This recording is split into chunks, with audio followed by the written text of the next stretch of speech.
If you're packing out harvested meat, sometimes it's helpful to debone the quarters at the harvest site to reduce the weight you need to carry out. So this is the outside of the front shoulders on the outside of the deer. If you feel along here, there's a ridge that runs down the front scapula where all the muscles attach to give them more strength. So we're going to slice down, running the knife right along that ridge all the way to this joint. You'll be able to feel you can kind of see the joint in there. Once we get it down there, now this is pretty much just a flat bone that lays like a shoulder blade. So we're gonna peel it away. And if you want to, we'll try to keep this all in one piece because there is some meat that goes back around the back side of the scapula. There's a little bit of a ridge that comes up. You just kind of work along slowly with your knife. And now this thing, it's pretty thin.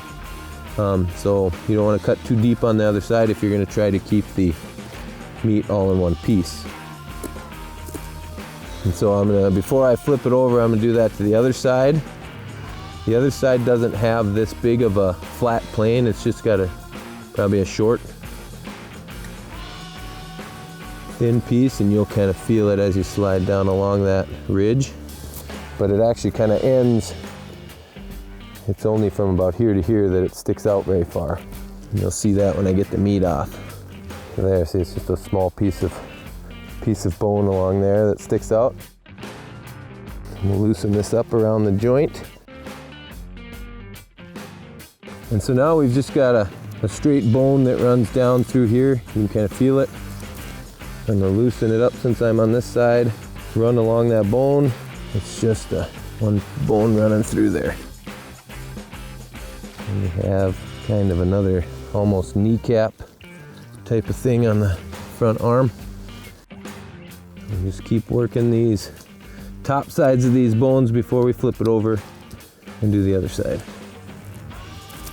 Trying to save and preserve as much meat as we can. This piece is actually no way to keep it attached unless you're going to leave a portion of the bone, so we'll just cut that very bottom. Okay, and we'll just keep working this meat off of this bone. So now everything's loose except for what's on the back side of the shoulder blade.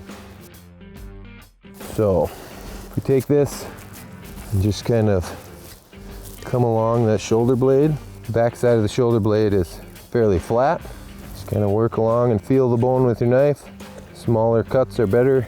It'll come off nice and smooth. There's the whole chunk of meat off the front shoulder. I preserved the small shoulder roast. Make sure it's clean before you put it in.